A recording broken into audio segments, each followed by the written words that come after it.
the truth. Don't you want to have the best 12 teams in college football playing each other? It's time for the hardest hitting 2 hours on the Panhandle. I love it. You're coming through. You got it, baby. Now into the huddle with Paul Wilson on the Sports Blitz. It is a joyous day. I love your show. From the Emerald Coast to the edge of the atmosphere. You gentlemen lift us up every day. 104.3 ESPN Northwest Florida. What it do, people? It's the homie Lil Cash. Right now you tuned in with Paul Wilson on the Sports Blitz. 104.3 ESPN, Northwest Florida. The hottest sports show in the South. Let's go. It's Lil Cash with another hit with Paul Wilson on the Sports Blitz. Where they talk trash and they talk ish. When it comes to sports, man, they too legit. It's 104.3 ESPN. If you love sports, better chime in. NFL, college, local sports, they got it. NBA, they got it. Sports Blitz, the top. The show hottest wasabi. Better tune in and go watch it. Sports Blitz with Paul Wilson. If you even tried, you can't stop it. Bone Crusher gon' pop it. No Jeff gon' pop it. Go like, comment, subscribe, and share right now. It is Tuesday, and you're locked in to the Sports Blitz with Paul Wilson right here at 104.3 ESPN, Northwest Florida, your spot for the Atlanta Braves. Don't forget the Braves tonight take on the San Diego Padres. 7:25 is the coverage time. First pitch is at 8:40. If you want to be a part of this show, you can be. 850-215-6290 is the way you do that. And you know what? I'm excited about today because on the phone line, we have a friend of the show, former Florida Gator pitcher, former Florida or former Arnold Marlin on the phone line, Cooper Moss. Cooper, how are you doing today, my friend? Hey, I'm doing good. How about yourself? Doing fantastic. Thank you so much for taking the time out to be with us today, Cooper. And, just always a pleasure, my friend. Absolutely. I'm excited. All right, Cooper. So everybody heard about the news. I think your dad had broke the news that you were going to be leaving the Gator program after your first season there. Give us the backstory. Obviously, you come on the show. We talked about it. Your love for the Gators had been, ever since you was a little kid. This was a dream come true. And things happen. Things sometimes go that way. Sometimes they don't. Give us the backstory and tell us kind of what happened, Coop. For sure. I mean, first and foremost, I love Florida, and it was my dream school growing up. I grew up a Gator fan. I grew up going to football, baseball games. Was always a great fan of just the baseball community in Gainesville. And I got there in the summer B, about a year ago this week. And I loved it. It was great. It was just a freshman there. Then I had a really good fall, and you just kind of you get there and you realize how talented the team is and how good the pool of players are that are at the program. And it's great. It makes you a better baseball player. You compete for spots. You compete for the opportunity to be a Gator and to go on the field and play. And I loved every part of it. It's just, I would say, unselfishly, you have to do what's best for you in terms of, honestly, just getting on the field and playing. And after praying about it, after speaking with my family, I just felt like it was the best decision for me to go somewhere and fight for a weekend spot where I can be a part of a program where, win or loss, you feel a part of the team just playing-wise. And I think that's what it's all about, and I think that's what I'm looking for in a school, is looking for a spot where I can contribute a lot and kind of feel the pressure of going out there on a weekend and pitching on a weekend spot and competing for a conference title and obviously a trip to go to Omaha. How much of this, because I remember you talking about when you first came back after you had spent some time there, and you were talking about how, mentally it was tough, also seeing the age of the seasoned players that you were competing against. And that was something that was, obviously, 18-year-old kid coming out and having to compete against guys that are 22, 23 years old, shoot, some of them already have a family. And it's just like, how did that feel? And was that a part of the whole process of trying to figure out, man, is this really what I need to do for me? Totally. And I think the game is getting so in terms of age, it's getting old, and I think guys at SEC colleges look for guys that can compete then. It's, they get guys in the portal, and they have to win as soon as they can. And I totally understand that's just kind of the way the trajectory of college baseball is, especially in the SEC, is they look for guys with experience and can contribute to the team immediately because they have to win then and there. And I understand that's the norm of the game now. And obviously, like, being an 18-year-old kid on a roster, the youngest guy on the pitching staff, you do have to realize that. And that's just kind of how the game is now. And obviously, it's definitely challenging. Obviously, you're competing against guys that are 5 years older than you, but I did like that opportunity, and I love the competitiveness of just the game itself in that kind of way. You're competing for spots that have guys that have played against the game for so long, been at so many cool places, and even though my time there at Florida is done, I did really enjoy the friendships and the competitiveness that I built with my teammates, and that was something that I'll remember the rest of my life. Yeah, that's what I was going to go into my next question, because obviously, again, everybody, sometimes thinks that, oh, well, if you didn't see the field, there wasn't the growth that you needed. Talk about that, because I'm sure being around those guys that have been in the program, being around those guys that's competed in the SEC at high levels, being on national television, being in the big tournaments, like you're talking about, being in the big weekends, playing against future MLB players for the most part. How did you grow with just being there, though? Totally. I think just the competitiveness against fighting for spots, that, and also you get to pick each other's brain and learn so much about guys that have been around the game, in the college game, for so long. And I think that's what I really do value a lot, is just the friendships I've made from people that have played college baseball for so long. And I think one thing Florida did a really good job of is the transition from high school to college. It felt right, like just like at home, I guess, in terms of the team. They did a really good job of bringing me in, especially with a new staff where not really many people knew each other, from transfers and guys that are new to the program. I think we did a really good job of gelling together, and on and off the field, we always hung out, and I think that's what made us strong as just a team, is the friendships and the peers that I made along the way. What was the craziest place y'all went to go where y'all were playing against? Was it those crazy Dog fans? Was it Oklahoma? Was it Alabama? Who was the craziest fan base that you saw out there? I would say going to Athens was a blast. That field is amazing, and obviously we did win the series. That probably made things better. Yeah. It was just fun. Very obviously an Omaha team, very competitive team, and just a fun place to play at. I would also say Tuscaloosa was really cool as well. I think we did catch them on a weekend where the students were on spring break, so the fan base wasn't quite there in terms of students, but it was still a really fun time to go there and just to compete and to be a part of the team that was there. So a lot of the kids locally in the area, you've went to some of the baseball practices, you've signed autographs, taken pictures. What type of things can you tell the kids that their parents are listening right now about, you've always been one of the guys that has been looked to as being a role model for these kids. What would you like to tell them about what you're doing right now? I would say just put your faith in God. I think even though things maybe did not work out the way that I wanted them to at Florida, I wouldn't change anything in terms of the way that I went about things at Florida.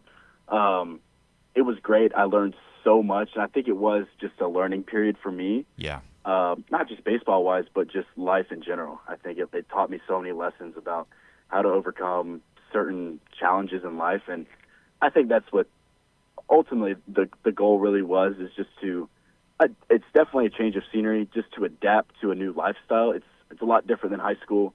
You have guys that are much more mature. You learn so much from them, and I would say just go somewhere where you know you're going to compete at and have a chance to play and to contribute to the team's success. I think just the one thing I'm looking for in a team is being a part of a program where I can, one, play a lot and just contribute to the success and the goals that the team have. Even though I did not contribute this year to the team on the field, I know what I look for in a program moving forward. And even obviously you want to contribute, you want to feel good after a win. You want to, I went 6 innings, gave up no runs, and we won the game. That's the type of feeling I want to have, is going out there and the team is relying on you to compete and do well. Wins or losses, even if you do lose, you feel guilty of the loss, but you understand what you have to overcome now. And I think that's what made me such a good baseball player in high school, is win or losses, you take so much pride in your work and the challenges that you have on the field. And I think that's what makes you a better baseball player, is just the competitiveness that you need to play this, very, very, difficult game that we have.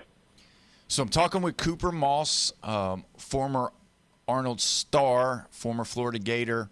So Cooper, now what has this been like? So kind of give us the backstory of how this all works out. So you go into the portal, and then what? Kind of walk us through. Give us the backstory of how it all goes, because we really don't know. Do you have an agent that contacts coaches? Are you doing that? Do they contact your parents? Or how does all this work as far as when somebody goes into the portal? Yeah, totally. I'm learning a lot as well. You hear all about the portal and how things are crazy, and you don't really realize it until you're in it. June 1st is when the window opened, and it closes at the end of the month. And I got in as soon as I could, June 1st.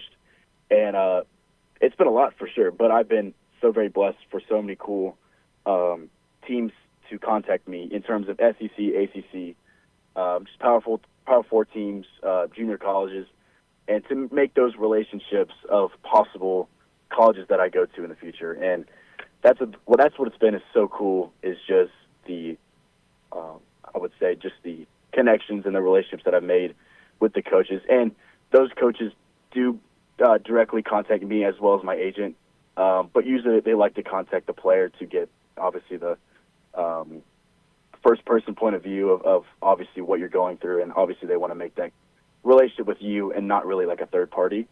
So I think it's been awesome just to take calls, take visits to pretty cool places to see where possibly I'm going to go to in the future. Are you leaning yet? I mean, this is a show that we kind of push the envelope a little bit. Are you leaning anywhere right now, or are you still kind of just going through the whole process in your mind? Yeah, I mean, I would say probably somewhere in the Southeast. I really do like playing in warm weather, I would say, but I like that. I like that feeling of playing year round and kind of being a part of the team in the South. Obviously, I've tried the SEC route, and you see how talented the pool of players are. So I'm looking for a team where I can, one, develop, get better as just a player on the field, two, contribute to the team in terms of winning a conference championship or going to Omaha or stuff like that. I think that's so very important, just being a part of a team and contributing to the team. But I would say somewhere where I know where I'm going to definitely play and contribute to the team, and I'll also get better. Are you wanting to swing the bat some? I mean, obviously you're the all-time home run leader at Arnold. Obviously that's high school. I get it. But is there any time where you have, maybe said, hey, is there a possibility every once in a while maybe to get a bat in my hand, or are we just going to totally go pitching? Yes. It's actually funny you say that. I've honestly, kind of shockingly, from some colleges have asked me for the opportunity to two-way. And I think that's, I loved hitting in high school, and obviously when I get to Florida, they did want me to be a pitcher, and hitting opportunities were not there. But I think possibly in the future, at wherever college I am at, I think that would be a really cool opportunity to contribute to the team offensively as well. And I think that would be a great opportunity. And some colleges also have been talking about the opportunities that I could get hitting-wise. So I'll definitely take that into consideration when choosing my next college. So we know that Eli Blair has also went into the portal, and we're going to talk to him and try to get him on and get his perspective about what's going on for him. How much have you guys leaned on each other during this whole process? Because I know you guys are childhood friends, went to the same high school, went to the same college, and now you guys are in the portal. How much has that friendship and that leaning helped you, going through all this? Totally. That's my best friend. I think we grew up together since elementary school, and we've been on this journey together for a while. And we both did decide to go to the portal route, not at the same time, but just kind of think it's the best thing for us. And me and him be able to obviously grow in terms of the transfer portal and everything like that. But it's been good to have, obviously, my best friend there to rely on and talk to and pray about. Just that relationship that we have together is second to none, and I wouldn't trade it for the world. So when these college coaches call you or when you go on these visits, I mean, because we're living in a different era now with all the, in this transfer portal, but there's NIL now. There's money. Do they bring it up, like, automatically, or is it something that is kind of a given that everybody kind of, like, says, let's get to know you, let's talk about what your goals and dreams and all that are, and then we'll talk about the money? Or is that kind of in the conversation right out the gate? Mm-hmm. I would say it's a conversation right out the gate. I think some colleges are blessed financially a little, some more than others. And sometimes it's kind of like a signing bonus to persuade you to come to their school. And if they have money invested in you, they show the confidence that they have in you on the field. And I think if they have if they have money invested in you, they want to see a return on their investment. And I think it shows how much they care about you and how much they want you to be a part of their program. So that is something that you take visits, and that is a conversation that you do have with coaches. And it's part of, you get your scholarship, but some colleges have more NIL than others. Some people have more revenue sharing than others, which you can receive financial bonuses on top of things. All right, so we've always talked about your close relationship with your parents, your mom being a principal, your dad being a part of the school board. How much, I talked about leaning on Eli, but how much have you leaned on them during this? And are they going on these trips with you, or are you going by yourself? Yes, I'm actually currently playing summer ball up in Virginia, and they're not currently with me right now, but they are in attendance at most of my visits that I have been taking, which, I mean, I couldn't ask for better parents. And obviously my dad helping me through every financial situation on and off the field. And, he knows what to do. It's someone that I rely on for advice and just life in general. And he's been every step of the way of it, and I can't thank him enough. So you're playing right now. What are your metrics right now? What you got as far as your fastball? Is there any new pitches you've been working on? Obviously, you've had a lot of time. Since the last time we talked about it, we had talked about your fastball, changeup, slider, and then I'd asked you about a split finger that you said you were working on and you were very interested in. So what is your velo and all of that stuff? Yeah, currently I've thrown 7 innings up here. It's kind of just a progression of kind of just ramping up to higher outings. So my first outing was 3 innings. My next one was 4. And kind of just going up from there. And I've thrown 7 innings. My fastball sits around 93, 95, pump 96, 97 sometimes. And my slider's been a really good pitch for me this summer. And as well as my changeup, I've learned really well to throw all 3 pitches competitively, which I'm very grateful for. And I've learned at the next level, you really have to change speeds and change timings as well to miss bats, and that's the name of the game. Sometimes it doesn't really matter how hard you throw. If you can locate and change pitch types, that takes care of everything else. And I've really realized that recently is hitters really love enjoying hitting a fastball. And I think the fastball is great, but you can also use the fastball to set up certain pitches that they're not looking for. But I think my fastball, slider, changeup is currently my bread and butter. In high school, I did throw a split finger. It's just I think right now it's best for me to throw those 3 pitches competitively for strikes. So were you surprised, talking about the College World Series last night, were you surprised that Oklahoma, clicked when they did? Because obviously they were the 11th ranked team in the SEC.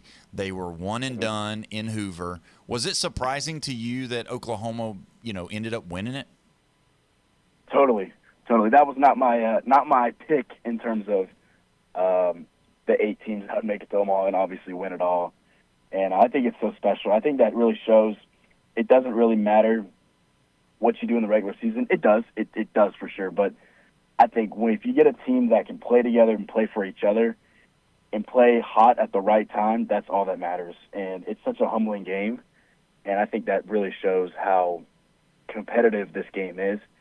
No matter what team shows out there, if you got a bunch of dudes that can play for each other and have each other's back, that's the team that's going to win it all, in my opinion. Yeah, I agree with you.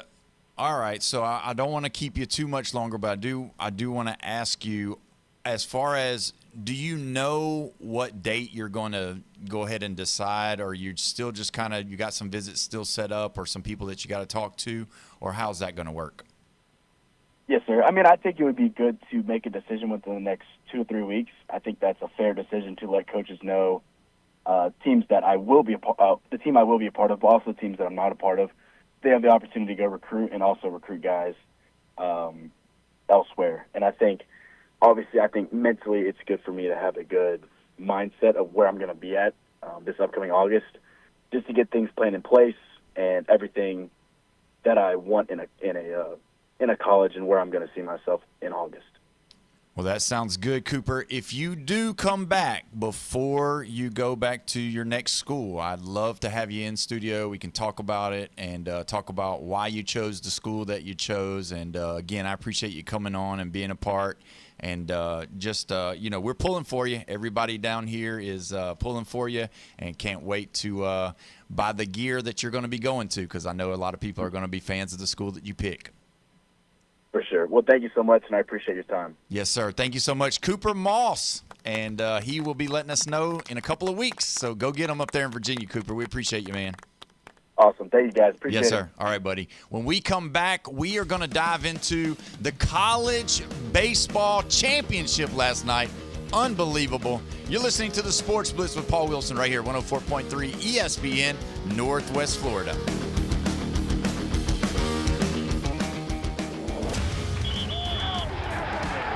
Keep the game going with ESPN Northwest Florida.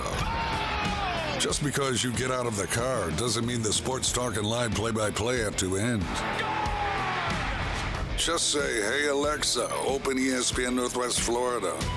From Michigan Avenue to the man cave, from the car to the kitchen, we've got you covered. Keep the game going. Hey Alexa, open ESPN Northwest Florida. Good afternoon. This is Anna with your latest forecast on ESPN Northwest Florida. The rest of the day, a chance of thunderstorms and some sun, and a temperature of 87 with wind 13 to 17 miles per hour out of the west. Partly cloudy skies tonight, a light breeze and warm near 77.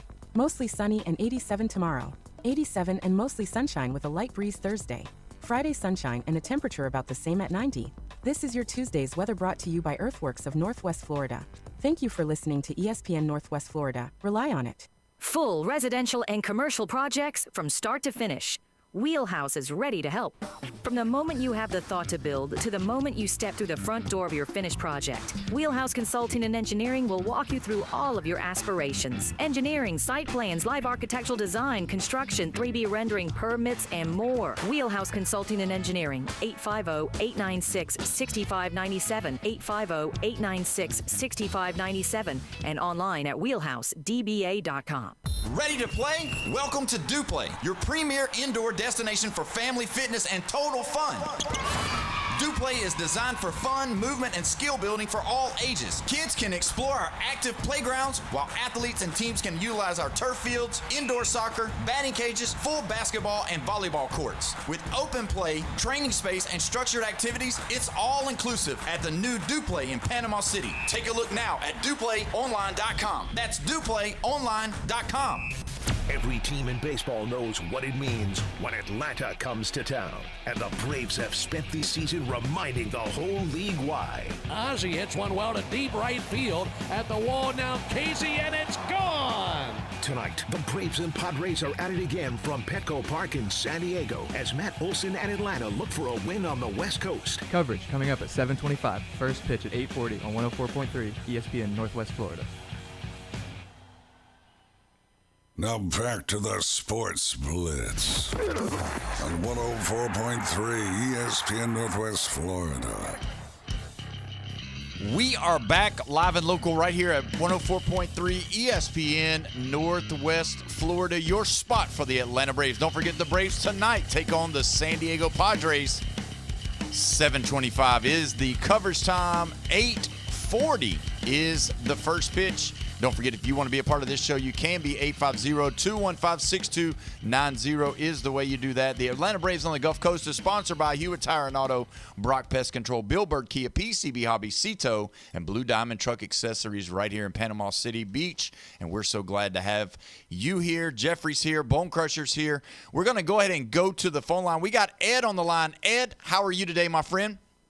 What is going on, guys? I got 175 days sober today. Congratulations, man. So proud of you, Ed. That is awesome, man.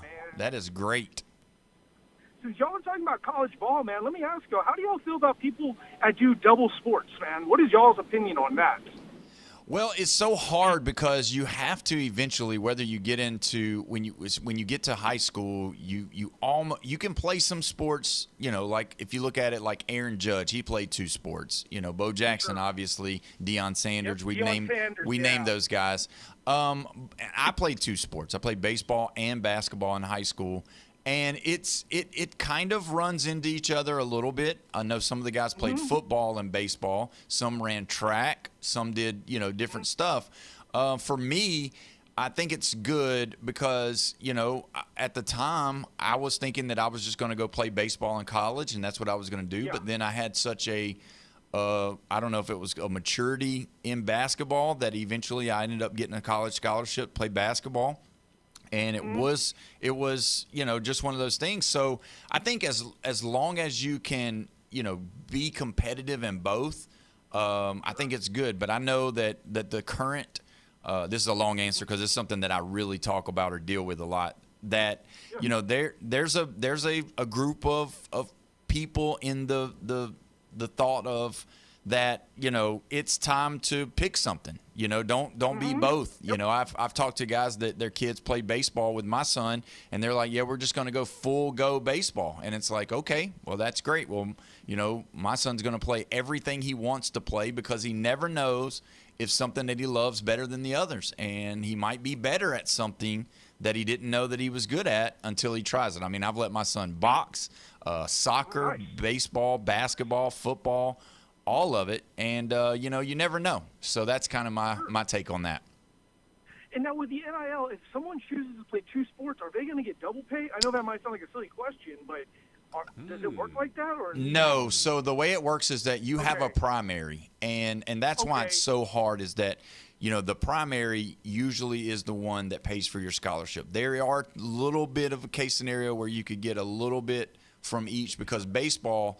They're one of the different ones that they split their scholarships up through their team because they don't have enough for the whole squad for everybody to get a full scholarship like football does or like basketball does. So what they'll do is they'll split the baseball scholarships up.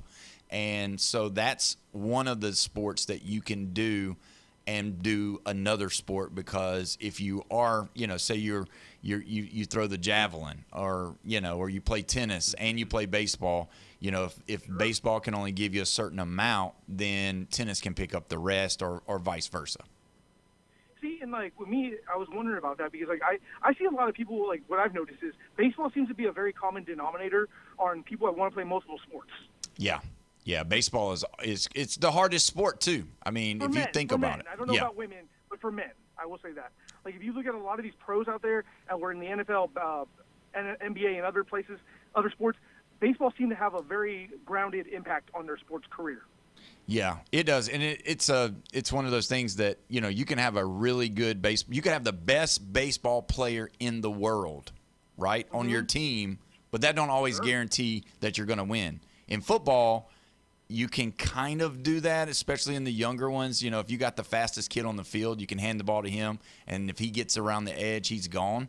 And then actually basketball, you know, if you got the best player, he can take over a game and wield you to win.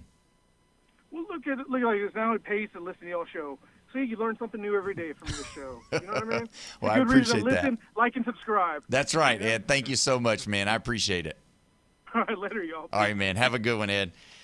Paul, do you think we'll have another Deion Sanders? No, I don't. I think there will be people that will play, but I think they're too good now. It's so hard to be excellent in two things. You know, it almost gets to the point to where you're good at everything, but you're not great at anything. And they want the greats at everything. I mean, we just had Cooper Moss on talking about the competition that just to get on the field, not to win games, but just to beat out your own teammates to get on the field. And so college is totally different. They got all these rules that we're going to be talking about that's changing, that's going to make college more competitive, and it's just going to be what it's going to be. But no, I don't see another Bo Jackson, another Deion Sanders.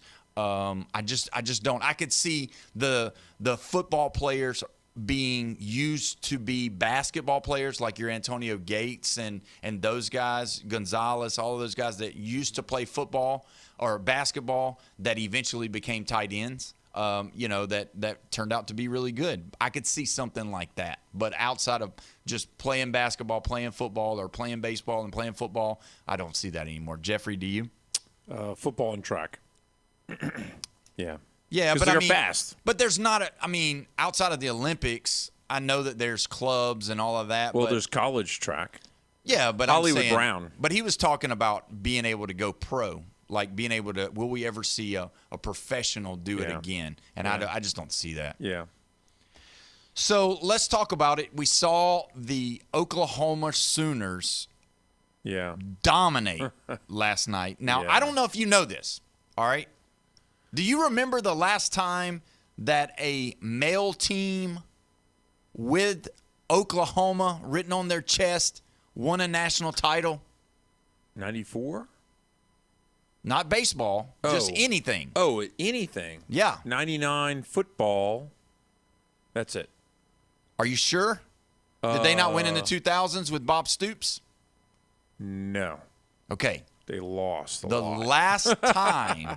The last time Oklahoma won a national championship in men's sports was when they beat LSU in the national championship, right? Didn't Bob Stoops? Who did they beat? Who did they beat? Florida State. Okay, they beat FSU. That's right. Yeah. They beat FSU. That's correct. Yeah. I knew it was LSU or FSU. I think it was 99 or – yeah, it's 99 because it's after Tennessee and T. Martin. Okay. I believe is what it was, I think. Do you remember? Am I right? Do you remember the score? Oh, goodness.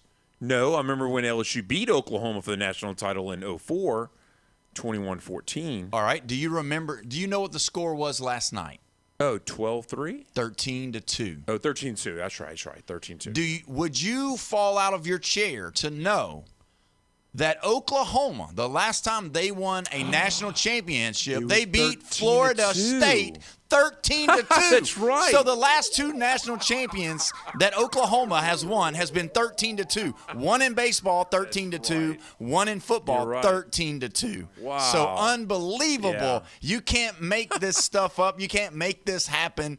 And I just that is strange. Very ludicrous. Is it a football score or is it a baseball score? It is both. That's right. So you're right, though. I remember that now because it's an oddball score. Yeah, it's an oddball score. Obviously, Florida State got a safety and lost 13 points. So that was, I believe it was 99 or I don't think it was 2000. We got Google, so we can look it up. Yeah, it's 99 or 2000. It was after T. Martin and Tennessee won in 98. With Peerless right? Price, yeah. And then I don't remember if 99 was Florida State beating Michael Vick and Virginia Tech or whether it was the following year or what happened up in there. But it's kind of, I don't want to say hazy, but in those years, you can get it. You were hazy during those years. No, I was not hazy or nothing. But so when you look at this team, this Oklahoma team, they were 11th in the SEC. Oh. They were 11th. Okay. I won. I thought you said Florida Gators. They won one game. I mean, they lost their first game in Hoover. They were not ranked in the top 25 at the end of the season. Yeah. And then now they go on to win a national championship with pitching 3 freshman pitchers to start their games. To start the championship series. Right. Wow. I'm so you're baffled. saying repeat? No, I'm not saying repeat because They're going to lose players to the draft. They're going to lose players to They're going to be sophomores the next year. All the pitchers are going to be better. They just shut them down to 2 points this last game. Have you ever heard of a school that's a little bit bigger than you that can offer a little bit more money, named Texas, and their mascot's a Longhorn? So you're telling me that if the they're Longhorns, not leaving Oklahoma to go to Texas. That's a sin right there. Well, that's Ohio State, Michigan. They do it all the time. Auburn, no, Ohio State's defensive coordinator left and went to Michigan. Last year. You know, the only 2 bitter rivals I've seen more activity between is Georgia and Florida for some crazy reason. I don't even understand it. Yeah. Well, what were you surprised about with this whole series? Because obviously yesterday you had said that there was a chance that, with history, that it usually lines up that the team that wins first don't usually win the series. And now. Well, it wasn't really so much that. It was just that when there is a split, it's usually whoever won game 2 wins game 3. Right, because of the momentum and all of the shifting and all that. Yeah. Their back's against the wall. They just kind of step up like Tennessee did 2 years ago. Because that was the last time, just 2 years ago, right? Yeah. So what do you think about it when you look at this well, team? Oklahoma, I just had the feeling, and then once I saw all the walks, in the 4th inning, I think it was, they had like 4 walks in a row, and I said, oh, they're losing control. It just when it went from 3-1 to 4-1 and everything, I was like, I had the feeling where I was like, they're done. Put a fork in it. It was way early, But it just looked like there was panic ensuing in the bullpen. I mean, in everywhere on the bench. It just did not look good, Paul. Well, when I started seeing them, they started. They only didn't score in 3 innings. They scored in 6 innings. Yeah. That's a recipe for victory right there. Whenever we relentless. Yeah, you would think that. You'd think, okay, well, they scored 2 in the second.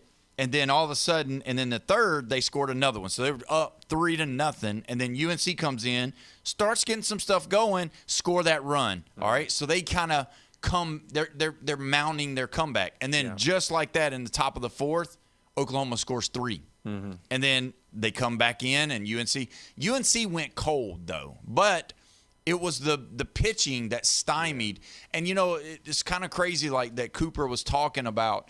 When he was learning how to pitch, basically what he was saying I've learned how to have command of my 3 best pitches so that I can keep the batter off balance. Mm-hmm. And so last night you saw that. I always remember what Pete Rose used to say. He said, you sit fastball and you adjust to anything else. And used to, I think that's still prevalent. I still think that's the way you go about it. But you could see it last night. It was they were getting confused, and even in the last pitch of the game, he threw a fastball right down the middle of the plate, and the UNC guy just did not swing. And you can say, well, he was nervous, or you don't know what's built. No, he was off balance, and that's what seemingly Oklahoma was able to do. It wasn't just Oklahoma being able to outscore people like what Georgia was doing all year, but it was the actual Oklahoma. Their pitching was fantastic by these freshmen, and they were not just pitching, 3 to 4 innings. They were pitching 6 to 7 innings, which allowed them to really go through that lineup a couple of times and really keep those guys off balance. And, I mean, they were impressive. And, when you look at – these guys that led the way, from Brock being the guy that everybody, because his brother played for Georgia, he was there, his parents were there, his mom and dad famously, whenever Oklahoma beat Georgia, they were bawling because the Georgia brother, he hit a home run on his last at bat. Yeah, he did. And they were all crying and emotional because they knew that the game was out of reach. There wasn't going to, because I think there was 2 outs at the time, and Georgia was down to their last out, and it didn't work. And so they were crying and upset, and they kind of, but they'll replay him rounding second base. Yeah. Again next year. Watch. Yeah, because it's an iconic moment. Yeah, it was. And so with his brother winning the title last night, he went 2 for 3 with that home run, opposite field home run. Again, I can't not mention what Coach Tyler Younger from Gulf Coast says, that those balls are juiced. Hitting opposite field home runs, not weighing 200 pounds, not looking like you're a mountain of a man. There's no way you should be hitting home runs opposite field in Omaha, but they're doing it. It's the best of the best. Come on, I don't Paul. care, man. The dude's like my size. I don't have, and I think I'm taller than him, but I don't think he has. He won't be doing it with a wooden bat. I guarantee that. All right. So don't get me on my soapbox about these smaller guys hitting. I'm the conspiracy theorist, Paul. I not know, you. but man, they won 13-2, and the last time they won was 13-2, and this has just got me all freaked out. So I just.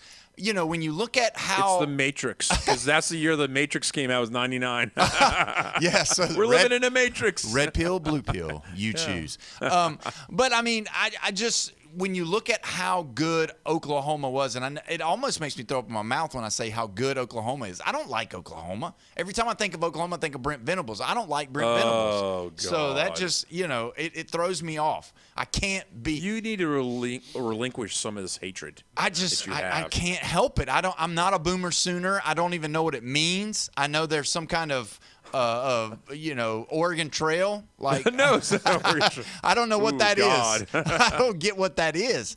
Oregon Trail does not go through Oklahoma. Just to let you know. Well, the Trail of Tears ended in Oklahoma, and that was not good either. I'm talking about the carriage that they ride in that tumps over every once in a while. Yeah, the wagon. Yeah, is that what's a Sooner? A Sooner is when they had the land run, and people left sooner than what they were supposed to go claim land in Oklahoma because they're giving away land in Oklahoma. So they called them a Sooner because they left sooner than what they were supposed to. That almost sounds legit. He don't believe you. He thinks you're calling. Calling false. You want something even crazier? He's calling false advertisement right here. This show is true. Let me tell you how my dad's side of the family. Not Fox News. You can't lie on the radio. FAUX, Fox News. My family on my dad's side ended up in the South because a guy fought in the American Revolution. Oh, gosh. And he was from Virginia, which originally we were from England and everything, but he was in Virginia. Fights in the American Revolution. I thought you were Cajun. And then half Cajun. So they, for payment for fighting in the American Revolution, they gave us land in Georgia. Hey. And you think it's the first time that they were giving away land in the United States? Think about all the Indians who lost the land that they belonged to, basically. Yeah. Yeah, we were giving away stolen land, but it's okay. Giving away Georgia land, though, Georgia land's priceless, am I right? Georgia land, there's Bone nothing. I'm going to claim that back. I don't know if there's any kind of, can you even grow crops in Georgia? They're not known for Jimmy anything. Carter grew peanuts. Yeah, peanuts. I think. How'd that go for him? He made a lot of money in the peanut business. As he was a president. What's these? They have D's nuts in Georgia and all kind of stuff. Peaches. It's peaches. Come on. Peach trees. That's all they can. Yeah, so you can have a peach orchard. There you go. I know you're laughing because you think it's funny, but peaches and nuts. Sounds good to me. I love them. Boiled it peanuts. writes itself. The jokes do. I don't get it, but I'll move on because I'm going to be the mature one in the room. Yes, you will. All right, here we go. So we're going to go ahead and go to our next break before it gets too middle schooly in here. Yes. When we come back, I promise no dad jokes and none of this horse stuff that Jeff's talking about. When we come back, we'll talk about a little bit more about the Oklahoma victory and what it means for next year. You're listening to the Sports Blitz with Paul Wilson at 104.3 ESPN, Northwest Florida.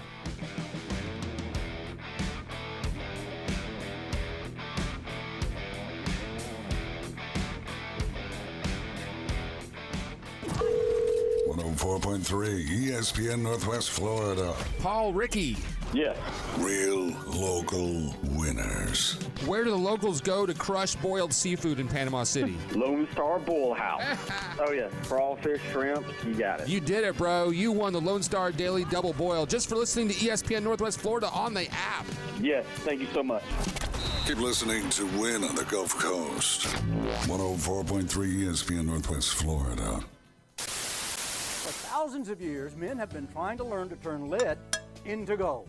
We haven't solved that problem at Coin and Bullion Reserves yet. However, we have figured out how you can turn all that old gold jewelry that you no longer wear that's just lying around in your jewelry box into instant cash. And folks, what kind of idiot would send their gold off in the mail to strangers? No one in the country will pay you more for your scrap gold than we will here at Coin and Bullion Reserves. And you can take that to the bank. Are you feeling tired, weak, or maybe you feel old and cranky? If so, I have the answer. It's Max Fit Sports Nutrition with 2 locations, 23rd Street in the Coronado Plaza and in Pier Park North on Back Beach Road. Max Fit Sports Nutrition has nutritional products and professional dietary plans to get you moving in the right direction. So get off that couch and get to Max Fit Sports Nutrition now. Max Fit Sports Nutrition, where you can try it before you buy it. 104.3 ESPN Northwest Florida gets results. Here's Brandon Strickland from Recommended Collision Center, Jinx Avenue in Panama City. At Recommended Collision Center, we're all about taking care of our community, and advertising on 104.3 ESPN Northwest Florida has helped us do just that. Social media ads were getting stale, but the Sports Blitz with Paul Wilson gave us a fresh way to reach local customers. We've seen more vehicles coming in for estimates, more phone calls, and more people recognizing our name. It's been a great partnership for our business, pairing up with 104.3 ESPN Northwest Florida. To see how 104.3 ESPN Northwest Florida can help grow your business, go to ESPNPC.com and click the contact button. Get your message heard and cut through the clutter. Go to ESPNPC.com and click the contact button. The phone lines are open, the opinions are flowing, and the arguments are just getting started. You cannot give LSU extra opportunities. With just one loss, they can sneak in there. They're playing championship football. The Sports Blitz with Paul Wilson is back, and we're putting you in the game. He has not turned the ball over. 104.3 ESPN Northwest Florida. Welcome back. You're listening to the Sports Blitz with Paul Wilson right here, 104.3 ESPN Northwest Florida.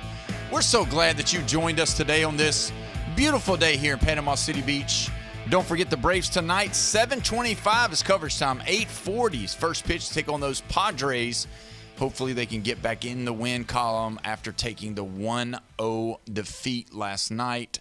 Unfortunately, the Braves took the L, and it's not good. Grant Holmes pitched great. He was fantastic. Giving up 1 home run to, come on.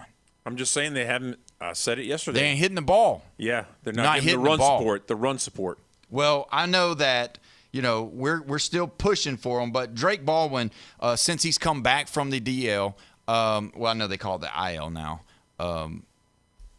You know why they call it the IL, right? Injury list, yeah. Right, but it used to be the DL. Yeah. It used to be called the disabled list. Yeah, so and they just got away from being politically incorrect. Yeah, so the IL now is what they call it. He's 1 of 25. When he came back, his 1 was the farthest home run that's been hit all year.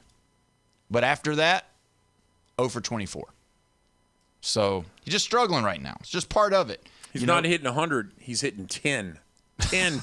No, you're laughing, but 1 out of 25 is 10. He's hitting 10. Yeah. Well, I'm disappointed. No, I'm sorry. It's 40. I'm just disappointed. I'm disappointed. With them right now, but they're okay. They're going to be fine. We're still up. It's only a flesh wound. It's right. We got Band-Aids. We're going to pour some alcohol on it. It's going to burn at the beginning, but it's going to get better after a while. There's 2 more games in San Diego. Yeah, and then we come back home. No, you go to San Francisco, and then you come back home. Then we come back home. Yeah, okay. Yeah. All right. Don't get ahead of yourself. So let's look at the Oklahoma. Let's look at it again. I know I said it earlier, but I want to read this to you. finished 11th in the SEC, 14-16 in the SEC. So they had a losing record in conference play. Mm-hmm. Unbelievable. Went 0-1 in Hoover. Trailed number 2 Georgia Tech 8-2 on the brink of elimination. Oh. Since then, this is what they did. They outscored Georgia Tech 21-7, winning twice. Swept Big 12 champ Kansas 21-13. Beat only top 8 seeds in Omaha.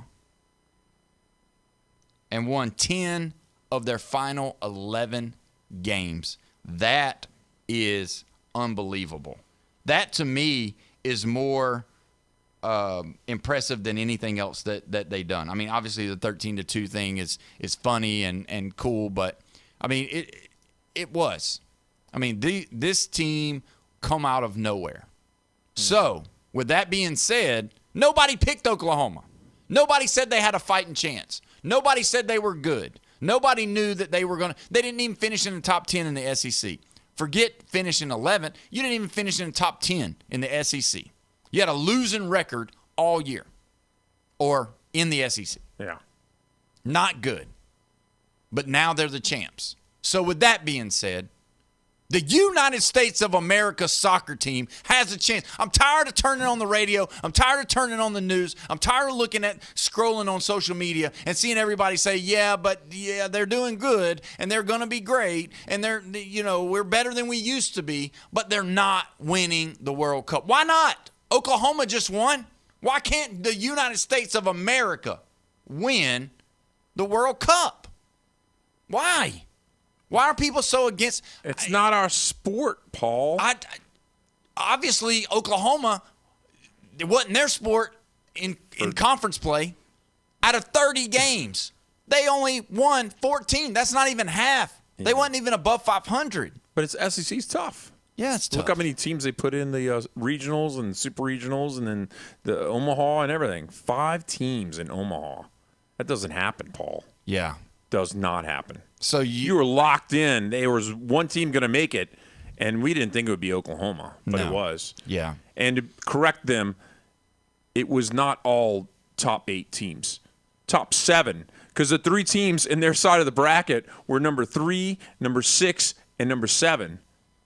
And then they turn around and they got playing UNC, who was a 5, right? Yeah. Yeah. 4 of the top 7. And guess who they had to go through before that? Number 2, Georgia Tech.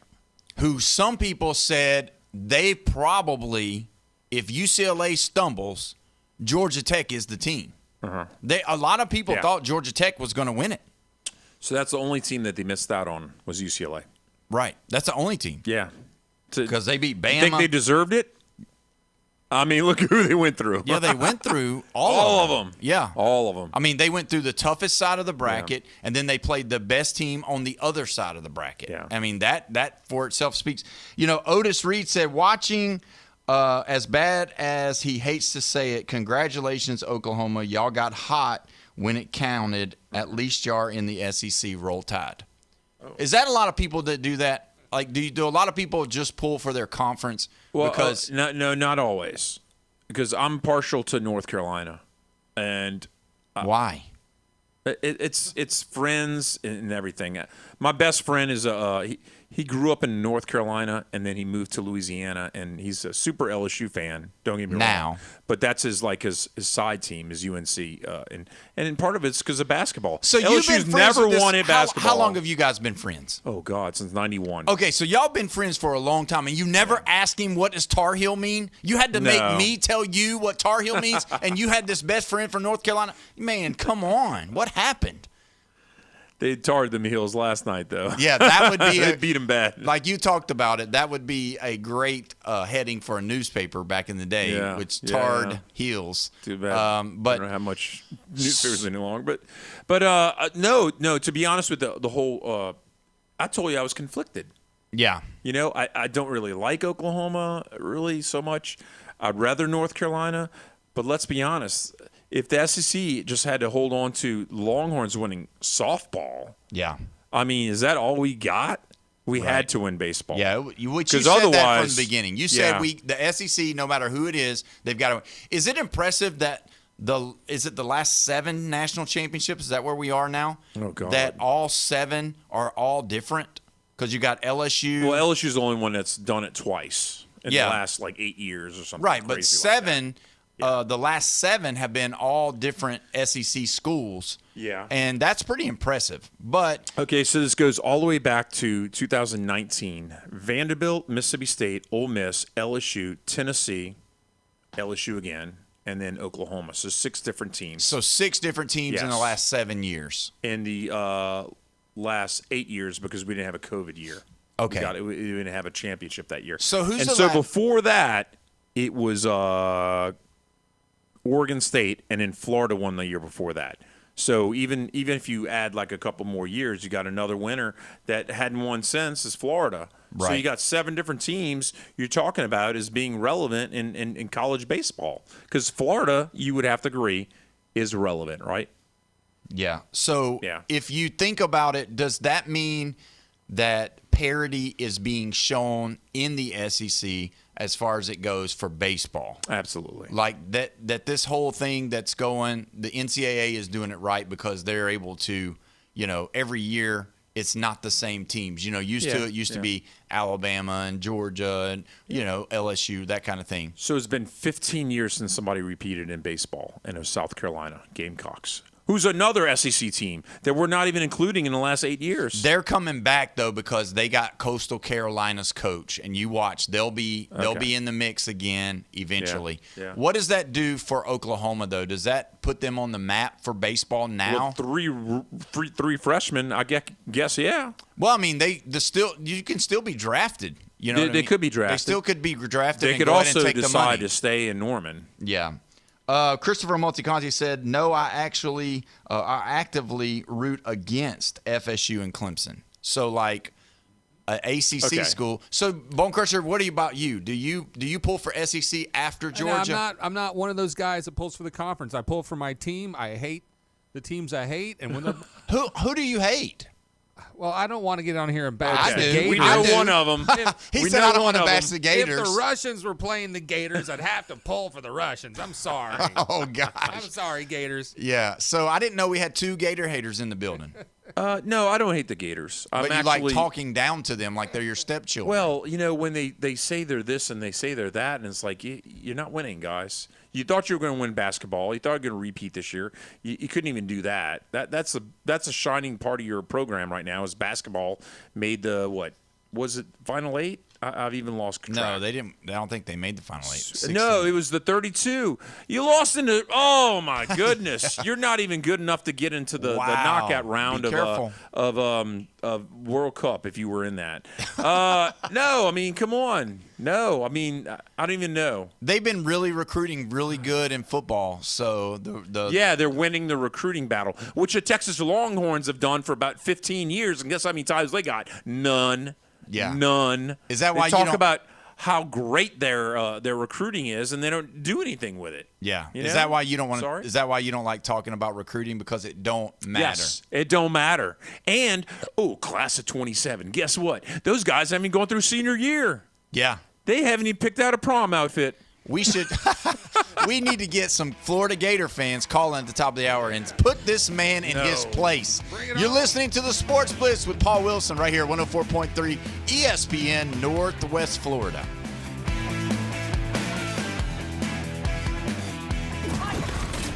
.3 ESPN Northwest Florida. Real local winners. Hi, this is Angie. And Steven. From Lynn Haven, and we just won $50 to the Lone Star Boil House in the Lone Star Daily Double Boil, just for listening on the ESPN Northwest Florida app. Thanks, y'all. Keep listening to Win on the Gulf Coast. 104.3 ESPN Northwest Florida. Good afternoon. This is Anna with your latest forecast on ESPN Northwest Florida. The rest of the day, a chance of thunderstorms and some sun, and a temperature of 87 with wind 13 to 17 miles per hour out of the west. Partly cloudy skies tonight, a light breeze and warm near 77. Mostly sunny and 87 tomorrow. 87 and mostly sunshine with a light breeze Thursday. Friday sunshine and a temperature about the same at 90. This is your Tuesday's weather brought to you by Earthworks of Northwest Florida. Thank you for listening to ESPN Northwest Florida. Rely on it. Reliable Copy Products is proud to be the exclusive dealer in Northwest Florida for Kyocera office equipment. Reliable Copy Products has been committed to providing professional, personalized service for the last 35 years. They understand that the right equipment does not always fall within today's budget requirements, so they offer several options for the equipment you need today for the growth you expect tomorrow. Call James Smothers at 784-6601, 784-6601. Reliable Copy Products on Harrison Avenue, just north of Bay High School. With over 4 decades in business, Instant Replay Sports Cards is happy to take your collection to the next level. All new hobby boxes, signed memorabilia and supplies, new and vintage cards and Pokemon. Buy, sell, and trade. They're an authorized source for Topps, Panini, Upper Deck, and Leaf cards. Instant Replay Sports Cards inside the Stanford Station on 23rd Street next to Academy Sports. Come see the bigger store and the larger inventory, or visit online, instantReplaySportsCards.com. WGSX Lynn Haven, WVLQ Port St. Joe, ESPN Northwest Florida. The locals love it. Every team in baseball knows what it means when Atlanta comes to town. And the Braves have spent this season reminding the whole league why. Ozzie hits one well to deep right field at the wall now. Casey, and it's gone. Tonight, the Braves and Padres are at it again from Petco Park in San Diego as Matt Olson and Atlanta look for a win on the West Coast. Coverage coming up at 7:25. First pitch at 8:40 on 104.3 ESPN Northwest Florida. His major in college, the sweet brown liquor. Wait, you changed your name to McLovin? McLovin? LSU Jeff is part of the Sports Blitz with Paul Wilson. 104.3 ESPN Northwest Florida. What it do, people? It's the homie Lil Cash. Right now you tuned in with Paul Wilson on the Sports Blitz. 104.3 ESPN, Northwest Florida, the hottest sports show in the South. Let's go. Cause Lil Cash with another hit with Paul Wilson on the Sports Blitz. Where they talk trash and they talk ish. When it comes to sports, man, they too legit. It's 104.3 ESPN. If you love sports, better chime in. NFL, college, local sports, they got it. NBA, they got it. Sports Blitz, the top. The show hottest wasabi. Better tune in and go watch it. Sports Blitz with Paul Wilson. If you even tried, you can't stop it. Bone Crusher gon' pop it. No Jeff gon' pop it. Go like, comment, subscribe, and share. Right now. It is 5 o'clock on this Tuesday, and you're listening to the Sports Blitz with Paul Wilson at 104.3 ESPN Northwest Florida. And we're so glad to have you joining us right now. Don't forget, the Braves tonight take on the San Diego Padres. 7:25 is the coverage time. 8:40 is the first pitch. If you want to be a part of this show, you can be. 850-215-6290 is the way you do that. You can also look us up on Facebook. We're live and local right there. We will respond to your response or your comments based off of what Jeffrey's saying. Got Jeffrey in the building wearing his Florida Gator blue shirt, and Bone Crusher's here as well. What? And hopefully you won't see that the Braves score soccer score like they did yesterday, 1-0. I know. I hope not. Hopefully they'll generate some more runs. Grant Holmes pitched great. Giving up the one solo shot by Mikado is fantastic. I mean, when did the Padres score? 5th, 6th run? No, it was like the second or third inning. I could have swore I checked in on. No, I was watching for a while. But I'm just saying, So let's talk about it. So big news breaking today before the show, and I'm almost thinking about switching it up on you because I don't think you saw this news. This is huge news. All right, I'm going to go ahead and go to that first before we go into what you think we're going into. Well, there's two The big stories. NCAA Division I cabinet unanimously approved the new 5-year age-based eligibility model today, just right before we came on. Under the new rule, athletes in all sports will be given 5 years of eligibility over 5 seasons once their college eligibility clock begins. The clock starts upon initial full-time enrollment in college or at the beginning of the academic year following their 19th birthday, whichever occurs first. The move is meant to eliminate the need for red shirts and waivers, which have drawn scrutiny in the recent years as athletes have sued the NCAA challenging eligibility rules. So there you go. It is big-time news. Now they would do away with the red shirt. That's been voted on. The cabinet says yes. Now the NCAA, I believe, will have to implement it. Now, that's not saying that somebody, some lawyer, some shiny shoe is going to come and try to sue the NCAA for more years of eligibility. Now, I'm thinking that each case by case will be different because they've got to figure out how you would do if you tore your ACL in your freshman year and then it took you all the way until halfway through your sophomore year just to get back. Will you get another 2 years or will you just be done? No exceptions, you're done. Wow. You're on the committee. I am on the committee. And you know what's also kind of weird and crazy? What? Somebody's going to lie about their age, Paul. It's coming. Because Sauce Gardner had to correct somebody the other day. You hear about that? Yeah. They were saying he's 25, and it says, said, no, no, I'm I'm 24. Yeah. I was born in 2001. Wow. Yeah. So, I'm not saying there's any countries like the Dominican Republic and the Caribbean and all that kind of stuff or Curacao used to lie about it for little league guys. You're right. That has happened. But it's coming. It's coming to college sports soon. Wow. Somebody's going to lie about their age. So how long do you think it's going to take before somebody gets put in jail for falsifying a birth certificate? They're not going to get put in jail. That's falsifying a birth certificate. That's probably jailable offense. Well, they probably don't have to produce it. Because, you don't need an ID to even vote nowadays. That's not true. I know. In some states. But seriously, though, I think this is a step in the right direction. Again, do you see... so you won't see any guys with beards in college, hopefully. Well, they'll shave it off anyway. They will have beards. No, they shouldn't have full beards. All right, but listen. Indiana shouldn't have 25-year-old football players. And Cole, who called into the show... He won't have to compete against people who are 6 years older than him. Yeah. Cooper, I'm sorry. Yeah, Cooper. Cooper. He said that. He said there were actual players on his team that already had families. Yeah. That they already have kids. Babies. Right, and he's coming in and competing with and we talked about that, and they said that. They said that when you're an 18-year-old coming and competing against a 23, 24, 25-year-old player, that made a difference. I mean, it does. Yeah. You ever heard the statement, that guy's grown man strong, right? Yeah. That's because he's a grown man. That's why he's strong. But when you look at it, I think it's a big deal. I think this is a good thing for college sports. Okay. I think we're headed in the right direction. And now you're starting to get on my side because, see, when they started doing all this stuff with Ted Cruz and Congress and Trump and all them getting involved, now things are starting to happen. It never was meant, I hope, that they were going to do, oversee this whole thing. But hopefully it'll get to where I want the game to be about the game. I don't want the game to be about court. I don't want some judge in Lubbock. I don't want some judge in Oxford. I don't want some judge in Tuscaloosa making people allow people to play when they don't need to. So now, hopefully, no more of this G League garbage that basketball players, that Alabama and Louisville and LSU's now trying to do, that they won't do this anymore. You get 5 years, you're out of here, baby. That's it. 5 years. How did we get here?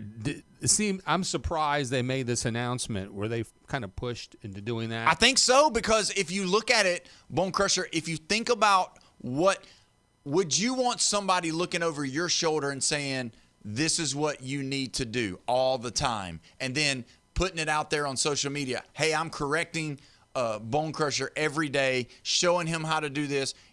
And all it was an easy fix, or all you had to do was do something to make them it puts the pressure off of your back now, because now you've got something that you're actually going towards, which is giving them 5 years of eligibility and letting that be the law of the land. That's a perfect example. You know why, Bone Crusher? Could you imagine a politician come in here and tell you how to run your board? Is that what's happening in the NCAA? That's what just happened. Is that? They don't. I'm not comfortable with that. That's a form of authoritarianism, and I'm a little concerned. Yes. Yeah, but that pushed it for the NCAA to do something now. No. They're making it happen. I will completely disagree with this. Politicians didn't get anything done. There's no solid rule. It never got even through the Senate. Right. And you're saying they pushed the NCAA to get work done? No, the NCAA was wanting to try and do this, but their hands were tied. They were begging by for lawyers. Help. They were begging for help. Yeah. Then they got a little bit of help. Yeah, and then now they're able to vote on it, and now we're headed in the right direction. Politicians got nothing done. You give too much credit to politicians. I'm giving credit to the NCAA if this thing sits and does what it's supposed to do, which is 5 years of eligibility, which was one of the things written in the bill that they were working on. Yeah. I'm not here to defend any politician, but I am here to defend my game that I love so dearly, which is college football, that has been more about courts than it has about the pigskin flying in the air and getting caught and ran into the end zone. So that's where I really think we are pushing this thing. So yes, congratulations. I don't care who gets the credit as long as we get the end result. So are we going to stick to the one transfer thing? Is that what's included? They didn't say anything about that. Okay, so nothing about that. We can't, the NCAA can't chew gum and walk at the same time. They can't crawl before they walk. So they can't walk before they crawl. So give them time. Yeah. NCAA is starting to I'm starting to have a little bit more confidence in them, all right? And I'm starting to support you a little bit now that you're doing this. Okay, so now baseball. 18 years old for international players. Are you against it? I'm against it. Are you for it? Okay, I'm against it. I want it to be straight across the board for anybody. Yeah. I don't care. No discrimination. I don't care how much because those guys over there, they're trying to get out of a society that betters them, and I don't blame them for it. Right, I don't blame a kid. If I was over there, it depends what country. But and there was a baseball trainer that has been known to put kids in the Major League Baseball draft. That's what I would be doing to try to get my family more money and better living scenario. All of those things. I'm for people bettering themselves and getting better, but I don't think they should make one age group for one group of people and one age group for another group of people. That doesn't kosher with me. I'm for one age across the board. And I still think I'm not for this whole 18-year-olds making them go to college, because some people just are not college. They're not college material. You can ask some of these guys, they were like, man, I hate school. I don't like school, but if I got to go to school I remember being in college with some guys that they didn't enjoy school. They took all the basic classes they could take because they just wanted to go play basketball. That's what they wanted to do. They wanted to play basketball in college. And I didn't fault them for that. It's your own trajectory where you want to go in life. And where do you draw the line? Because if you have an American and he says, oh, well, international players will get in at 18, I'm just going to move over to Hamilton, Ontario, or Toronto. Or I live in McAllen, Texas. I'll just move across the border to Reynosa, Mexico. I'm an international player. There you go. Well, would you see that now? Would you see a sophomore that is really, you think about Cooper Moss, he was getting recruited by the Gators as a sophomore, right? Yeah. So then if say just use him as an example, if he would have moved over and went to another country for 2 years, him and his family had the wherewithal to do it and move to those 2 years, and then boom, he's drafted into Major League Baseball 18. now because he's 18 years old. Yeah. I don't know if there's underlying rules. So you're moving your son to Cancun. Because your son can get in 2 years earlier. Well, I'll tell you this: if I do move to Cancun, I will see LeBron James when the playoff starts. So there you go. But yeah, so very shocking. A bit of news. So I'm glad that happened. Let's get into the Brendan Sorsby story. So now the NFL has come out and has said that no, sir, we're not having a supplemental draft. Yeah. So they're not having a supplemental draft. Do you think that's the right call? What do you think about that? What do you think what's this guy going to do? Is he going to go to the UFL? Is he going to sit out a year? What's he going to do? Canadian Football League. Why not? But he don't want to play in the Canadian Football League. He wants to play in the NFL. Matter. Your back's against the wall. He's got a lawyer. They're going to sue the NFLPA because there's a breach of the collective bargaining agreement. But is he a part of the Players Association? Not yet. But he's going to be all involved in it. He's going to be wrapped up in court just like we love, Paul. That's like We me love going to lawyers. another job that I'm not currently employed by and saying, hey, I want to sue this company because I slipped. Let me in. Yeah. Let me in. So now But this the is thing taking a big there's turn. Two things. It's not that I don't understand. It's just I have arguments for certain things. Because I brought up the name to you off air. Kurt Warner. Guy's bagging groceries. Guess what? Makes it back into the NFL. You believe he was bagging groceries? They got pictures of that. I know that was a story that they put on the Hallmark movie that they made about Kurt Warner. But was he really bagging groceries? Then the next day he's throwing touchdowns to Torrey Holt. Come on, man. I believe he's a multitasker. He's probably scanning it and bagging it because he's that type of man. Oh, gosh. Are you a big Kurt Warner fan, are you? I mean, what's not to admire? The guy came from out of nowhere. He went to bagging groceries. northern Iowa, which you don't even know the mascot for. No, I'm I don't. just saying, this guy came out of nowhere after the Iowa Barnstormers because he was in the Arena League for a little while. But Look he at was you. sitting out of football. Barnstormers. Yeah. You don't even know what that is. Doesn't matter. Anyway, but no, like the guy's got a path. He's got a story. It's pretty cool. Yeah. And you I know think it's what? made for TV. I thought his Hold career on. was over with. I know, but hold on. Do you know that when they say in movies that based on a true story that they add fiction stuff in it? Okay. It's based off of a true story, but it's not a true story. Not completely, yeah. Yeah, like. But I didn't see the movie is the problem, Paul. I know this useless information without even seeing a movie.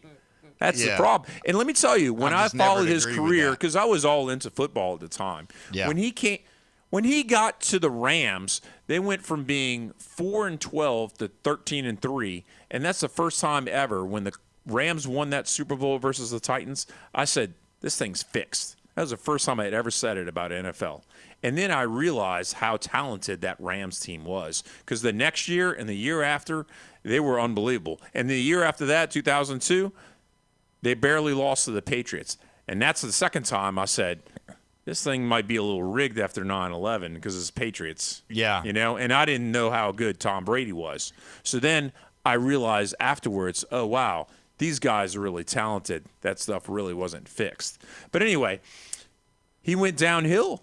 It was like a switch went off, and he starts throwing interceptions like crazy. And then he bounces around the league. He goes to the Giants and all. I thought he's all washed up. There's no reason why this guy should be starting. He goes to Arizona. Takes him to the Super Bowl. My goodness. Larry Fitzgerald and him. I mean, it was crazy. I never would have thought he would have had a second life at Arizona. Yeah. I mean, who has a second life at Arizona? Not Emmitt Smith. No. Nobody. Nobody does. And you got to say it's pretty remarkable. Hall of Fame quarterback, right? Absolutely. Hands down. First ballot, put him in. Is he already in? I hope so. He deserves it. If he's not, I'm putting him in today. I mean, maybe I should go watch that movie. Yeah, you should. I haven't watched it, just so you know. But I just never, sometimes I'm just like, come on, man. The man wasn't. Do you know how much they paid grocery baggers? And how did he get? He was making $7.25 minimum wage back then. Oh, my gosh. And then next day, he's a quarterback throwing to Isaac Bruce. And if he worked at Publix, he couldn't even take a tip. No, it's true. I know. I don't take tips. So, Anyway. so Brendan Sorsby. Okay. Do you think? Because everybody was talking about they were going to give up a third-round draft. So no, was it that true? was crazy talk. Was it true though that nobody was giving up a third-round pick for this guy? Is the NFL doing this? Are the owners going to push back, or are the general managers going to push back, or the coaches going to push back? So are we going to see another? Because this story just keeps going right, then it goes left, then it goes right, then it goes left. It goes from here, it goes from there. It's like you're sitting on your edge of your seat watching. You don't know what's going to happen next. So is there going to be something else that happens after this? I mean, are they somebody going to sue when he sues the NFL for some court in Lubbock, Texas, going to say, you know what? He deserves to be in the NFL. There is going to be a supplemental draft. Him in the green room by himself, and there's going to be teams there, and he's going to get called out by whoever, and then boom, he's going to be in the NFL. If I ask you right now, Bone Crusher, you weigh in on this as well. If I ask you to right now, yes or no, Brendan Sorsby will be on an NFL roster in 2026. Yes or no? No. No, he's not. And big picturing this, we're throwing the book at this kid. He's a young man. His mind isn't That's really a good pun. developed. I like it. I like the pun. The books. Yeah, he was on the books. Right. He's gambling, right? So we've introduced this addictive product to our society. I mean, we got alcohol. You can buy marijuana. You can gamble. Cigarettes. They were advertising cigarettes to kids. Remember Joe Camel? So now we put out this big product, this addictive product, and this kid gets swept up in it, and he's going to pay the price. The hammer is coming down on him. Yeah. He's a victim. Oh, wow. What do you think about that? I don't like that label. I wondered. Victim. He intentionally bet underage, and that's illegal in 46 states or something crazy like that. Well, he broke the law. Just He's like not a with victim. Joe Camel and the cigarettes, the advertising, they're True. going after these kids, and his mind is not developed enough. And these people who make he bet $10 on a strike or a ball. When it all added up is $90,000, Paul. That's a lot of money. Ask me if I make $90,000 in a year. I don't. Wow. Okay. That's a lot of money. Don't and ask he's me. how old? Don't ask me how much You money make I good make. But listen, I'm surprised, guys. I'm just really surprised of how. I mean, this is. I think he's going to play. I think he's going to be on a roster. I do. I just think somehow, some way, they're going to change it up. It's going to happen, and I think it's going to shock him because at the beginning he was staying at Texas Tech. Now he's not. Now he is. You said they paid him off. I think they paid so him off. So you think the NFL is going to either pay him off? No, I think he's going to go to court, and the NFL is going to.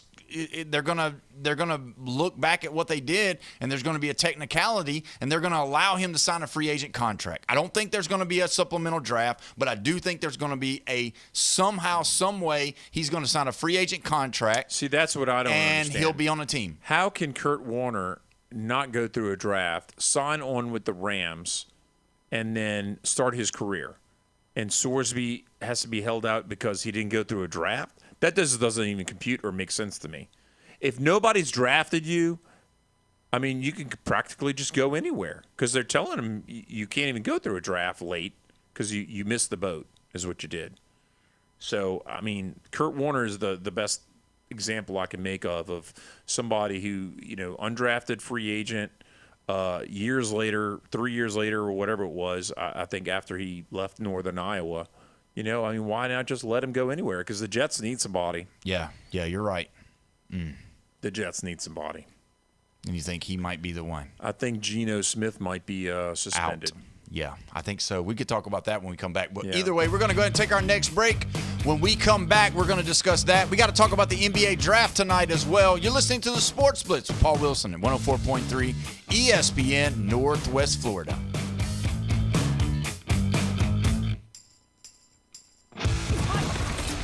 104.3 ESPN Northwest Florida. This is Randy. Real local winners. Hey, Randy, do you know how to crush seafood like a local? Yes. You won the Lone Star Daily Double Boil, Randy. Outstanding. Woohoo! That's exciting. I love shrimp and scallops and anything crab. Thank you. Keep listening to Win on the Gulf Coast.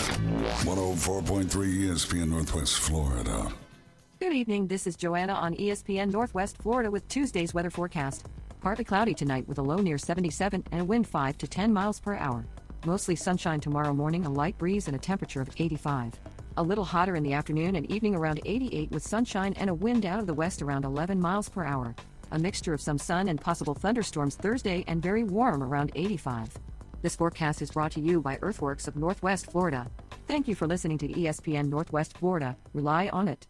Overheard at the Hard Rock Bet Party. Wait, is that Ronaldinho? Ronaldinho!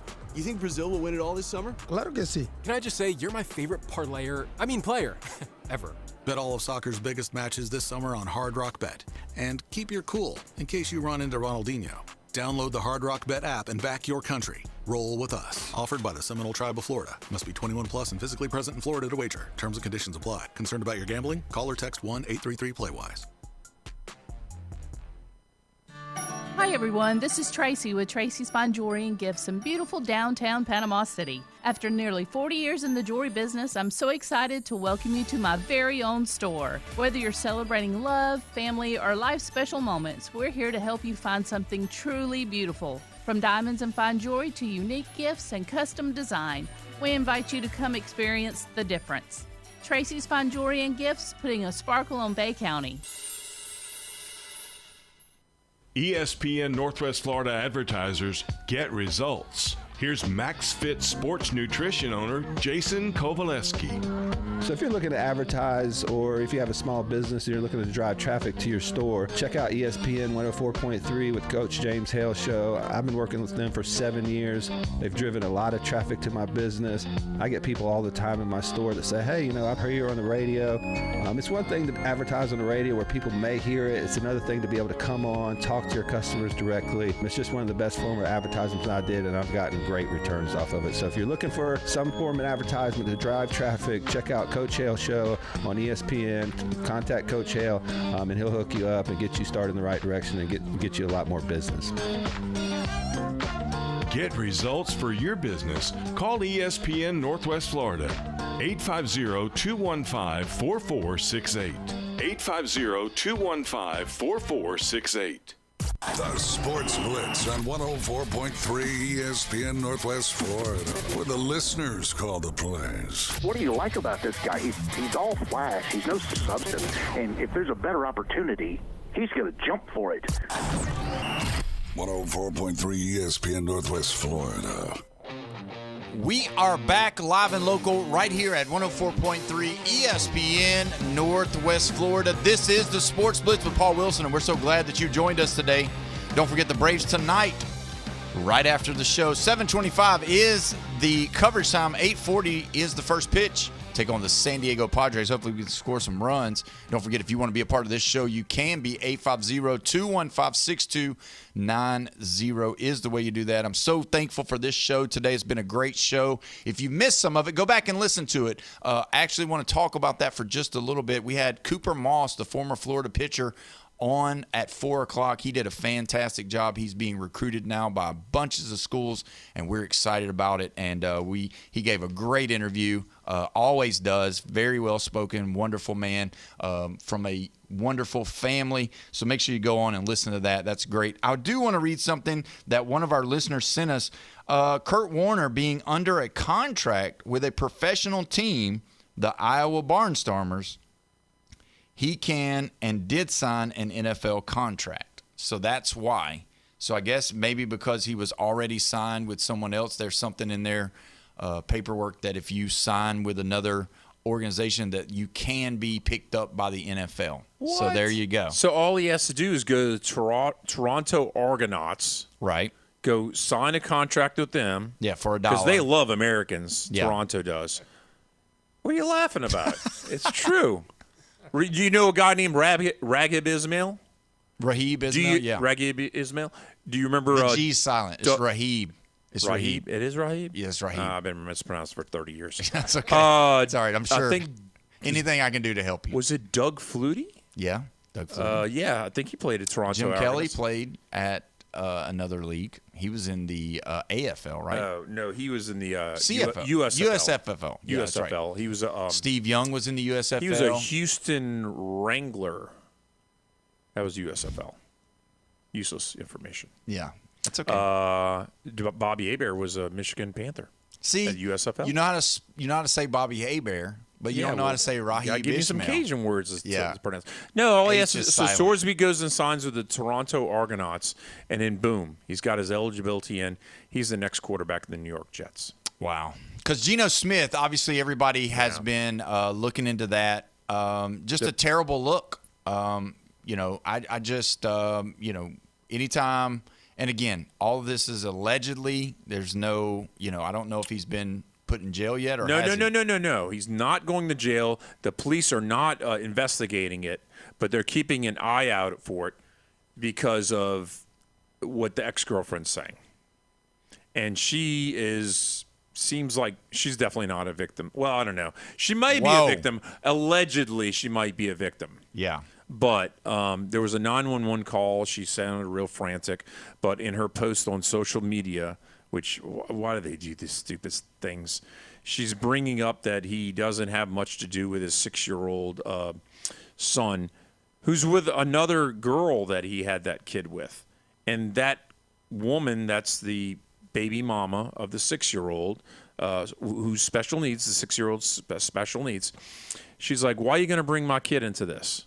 Right. Pay attention to your own information, and he does do for his 6-year-old. Wow. So a lot of trouble off the field that you don't need. Is there a chance that Geno Smith's not the? I'll ask you the question: is he not the starting quarterback when the Jets take the field on their first game? I mean, there's a chance. It depends what more information comes out of all this and everything, but it's not an active investigation by the police, so. Could he get suspended for like 2 games? Possibly. It just depends upon how this all unfolds, because this lady's probably not going away. She probably wants a payday. Yeah. Okay. Well, I you don't heard know. it first here. Allegedly. You're going to be our reporting agent on that. Just keep us abased of what's going on in the Geno. I almost said Geno Toretta. Baby mamas. Geno Smith baby mama drama. How about that? Yes. There we go. Jeffrey's going to do all that. All right, so obviously overnight we had a big story that we need to talk about. Giannis is leaving. Well, they traded him. And going to the Miami Heat. And what did I text you this morning, Paul? Refresh my memory. They're the second most acquiring NBA team in the history of the NBA. Yeah, the Miami Lakers have collected people for years and years and years, going all the way back to Wilt Chamberlain and Kareem Abdul-Jabbar. Right. And they still do it with LaFlop and LaFlop and Shaquille O'Neal from the Orlando Magic and everything. And now the Heat are one of those, probably the second most popular team as far as like collecting players from other teams and having potential of making a dent in the playoffs. Yeah, so now you got Giannis going to be with the Miami Heat. Mm-hmm. Bobby Portis goes. Now, the Heat gave up a lot. Yes, I mean, they did. So Tyler Hero, Khalil Ware, Jamie Jaquez Jr., Kasparza Jukasoni, I guess. 3 first-round picks. Wow. 1 pick swap and a second pick. Now, let me ask you, out of all that, what really stood out to you? Because one thing was glaring to me. The 3 first-round picks. The 3 first-round picks. Because if Miami doesn't do well and they into the new lottery system where it doesn't always go to the worst team, that could be crucial for Miami building another team after even Giannis is gone, because that's 3 draft picks. If you were to get 3 of the top 10 players out of college in the next 3 years, and you hit it just right, you could be looking at an Oklahoma City. You could be looking at a Boston Celtics. You could be looking at a good team. I mean, and let's be honest, it's crazy. Rookie contracts, Paul. Yeah, Giannis. You can afford to pay the younger guys because Giannis is going to take a lot of it. How many more years does Giannis have, though? I mean, who won this? Who won this trade? Well, I know you have to look later. I hate to say both of them, but it's a possibility. Because there have been trades where 2 teams traded, and it just so happened to be what both teams kind of needed in the temporary time, like the Lions and the Rams. Do you think Giannis and Bam Adebayo is going to be able to work together? I mean, that's a lot to me, because Bam, he's turned into this scorer. I mean, obviously he scored all those points during the year, and he kind of turned into their star, but you still need the guards. I mean, as we saw in the championship, it was led by a lot of guards. A lot of guards made a lot of plays. I mean, Jalen Brunson, Shai Gilgeous-Alexander. I mean, that's the way it goes. So we don't know how the chemistry is going to be, Paul. You don't know until you get them on the court together. Yeah, I mean, the one thing's for sure, they're going to have the craziest names, Giannis Antetokounmpo and Bam Adebayo. I mean, that's pretty good. I don't need to buy any more vowels. No, they're all right there. Yeah. So, obviously, we saw that trade. There's another trade that kind of was a little bit curious to see what because I know a lot of people have talked about it. The Minnesota Timberwolves traded away Julius Randle. And can the Timberwolves keep anybody? To the Boston, not Boston, Brooklyn Nets. It's weird because some people want to go to Minnesota, and then other people are like, get me out of here. Yeah, they said it was a dump. They said it was a salary dump. Like they got rid of the salary. I mean, Julius Randle is a good player. Yeah. He's a good second option. He's not a star. He's not somebody that's going to lead your team into the playoffs. He was at the Knicks. He done well there. They got rid of him. They won a championship. Now Minnesota's getting rid of him. Is Minnesota going to load up and get a, I doubt it. Some people are talking that Ant-Man, Anthony Edwards, they're talking about possibly getting him on the trading block because if you think about it, who are you building around him? Because they didn't get really anything for him but a 33-round pick. A 33rd pick. Yeah. That's all they got for him. Claxton goes to Chicago, and then Randall and the 28th pick goes to the Brooklyn Nets. I don't really know enough about it to understand because not everybody in the NBA follows the same suit. They do their own things, and that's your prerogative. That's what you want to do. Because we do have a lot of different champions. We don't really have the same – we're not seeing dynasties, so there's not one way to get to the championship anymore. Obviously, there's more than one. But Randall's a Kentucky guy? Yeah. He went to Kentucky, played for Calipari. This is a 6 seed that just knocked off a 3 seed Nuggets. Yeah. Yeah, they were on the rise. I mean, they lost to the eventual conference champion. Yeah. And played them just as tough. Yeah, they did. Even to the point to where you said Minnesota's going to win. Well, yeah, I said they're a dark horse, and they had the best shot at pulling the big upset in the first round, and it was the second biggest upset of the first round. Right. So I'm just saying, it's just I saw the potential. Yeah. With Randall gone, now the potential goes away a little bit. It depends what they fill in the gaps with it because the draft is tonight, and that's huge. Yeah, and we'll go through the draft tomorrow for sure. I mean, do you know? Who would you pick for the first pick of the draft? Because you've got these guys. You've got A.J. DeBonsta, you got Darren Peterson, and you got Cam Boozer. Those are the 3 top guys. Everybody knows it. It's kind of weird. They asked A.J. whether or not he went and worked out for the Wizards, and he said no. He said, they've seen what I can do on the floor. They don't need to see me work out. What's a workout going to do? They wined and dined me, basically took me out to dinner. We talked. We talked about ambition. We talked about the things that we want. And, he didn't want to go work out. Then you had Darren Peterson that he only went and worked out for the Washington Wizards, which is the first pick of the draft. Yeah. And they just signed Trae Young from the Hawks. Right, which is a point guard. Yes. And Darren Peterson is a point guard. I know. I was thinking Cam Boozer is what I was thinking. To go number 2 instead of Darren Peterson going number 2. No, I think it just depends upon whether they trade around and try and drop in the picks or what happens. But Cam Boozer and Trae Young, that's what I think. You don't think A.J. DeBonsta is going first with the first pick with Trae Young? And I do. And what's his name? Not Acuna. Who was the Arkansas guy? Acuna? Oh, Darius Acuff. That's Acuff. Well, they got him going to 6th to the Brooklyn Nets. I was going to say 6th or 7th. Yeah. So the Brooklyn Nets just made another trade also today. Oh, they did? Yeah, they did. So they're trying to play around and everything. I just think DeBonsta is going to be the guy. He's 6'10", and he's already ready to play. You couldn't see him. You saw him play at BYU, and maybe he was playing against lesser talented guys. Okay. But he's a physical freak. Okay, and he can move. He's athletic. I've talked about him from the beginning when I saw him. Was it Texas that knocked him out in the second round or first round or something like that? I thought that was Gonzaga. I thought they knocked out BYU first. Maybe. I can't remember. Yeah. No, I think they did. I think they were 6 seed. BYU was knocked out by 11 Texas, and in 11 Texas knocked out number 3 Gonzaga. Is he a winner? Does that change your mind of what he did in the tournament? No. I don't like it. I don't like players that lose in the tournament. I'm not high on them. Well, what do you consider Steph Curry? Because he took a Davidson team. He took a Davidson team that was not, talented. Oh, yeah. He was the show. Yes. And he did something in the tournament. And don't let recent bias. You got to not only pull off upsets, but you have to not be upset yourself. And I hate to pick on it, but Shaquille O'Neal was like that a little bit. Yeah. But Christian Laettner never won anything in the pros.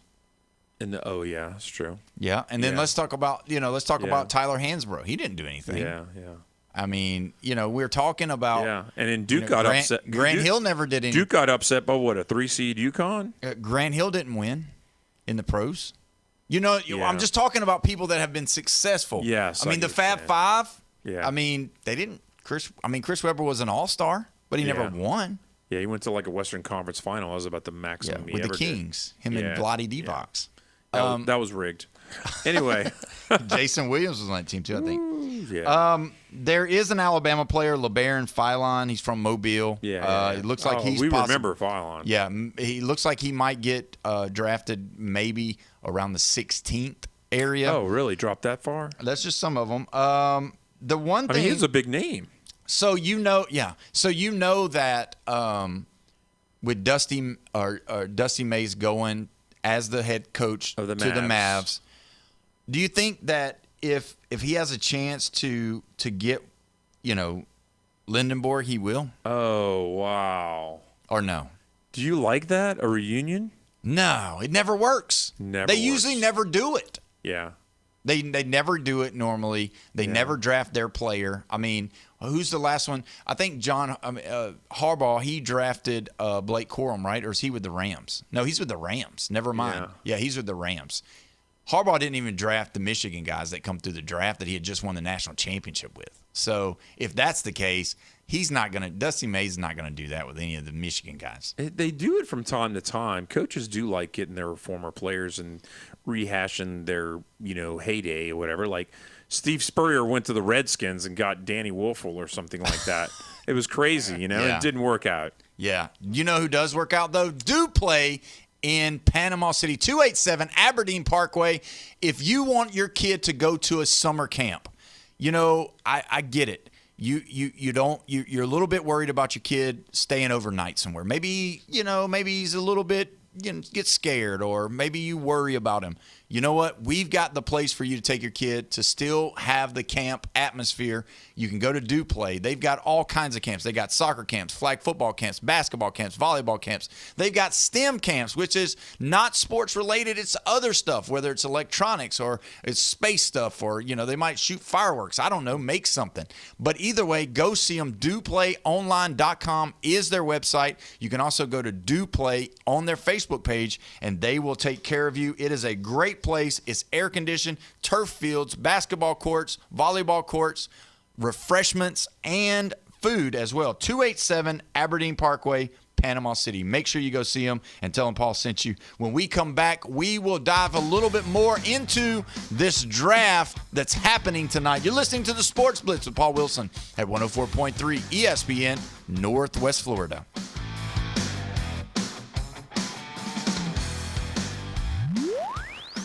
Are you tired of little radio stations with little signals that drop off at the edge of town? She did say, Well, bless their hearts.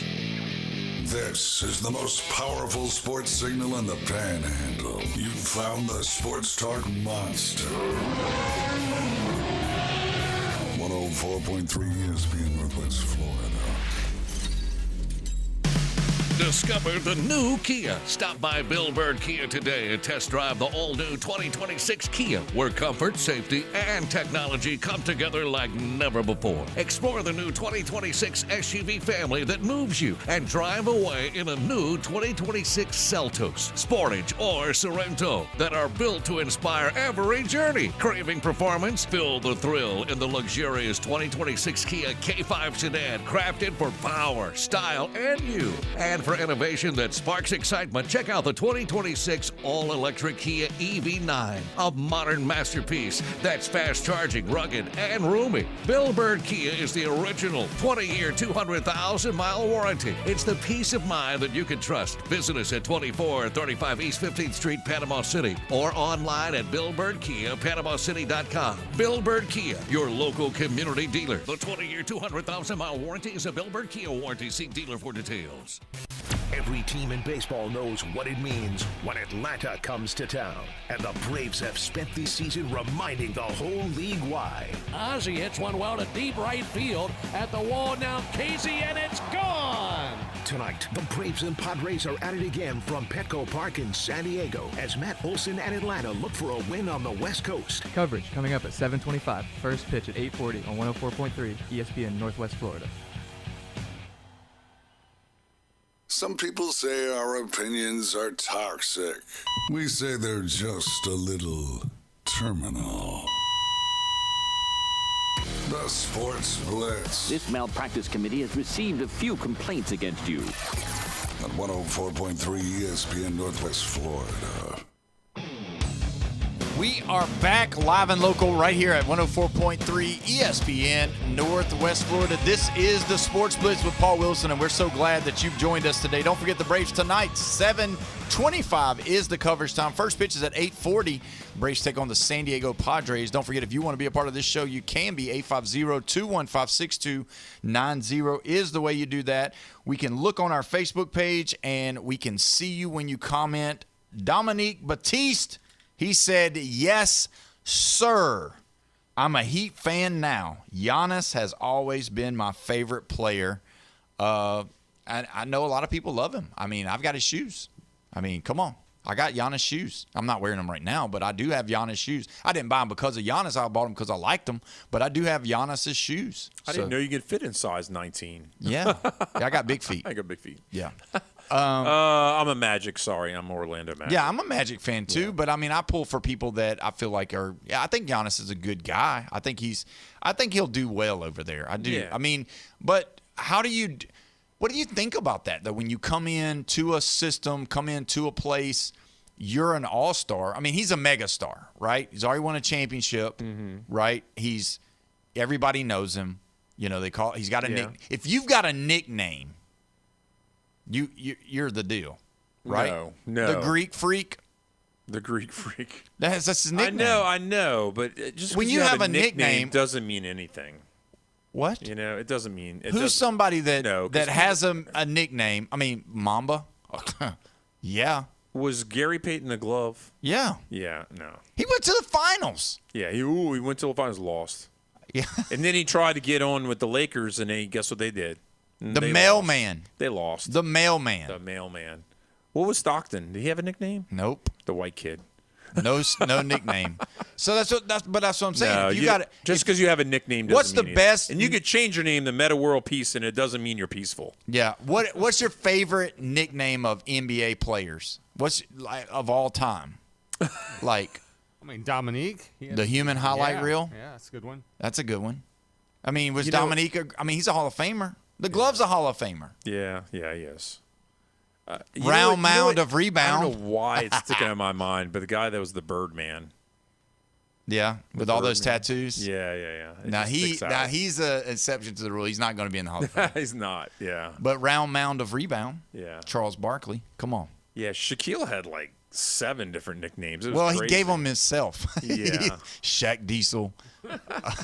I mean, there's a lot of them. Yeah. But his airness. Superman. Right? His airness. Yeah, his airness. I don't know. I mean. Anyway.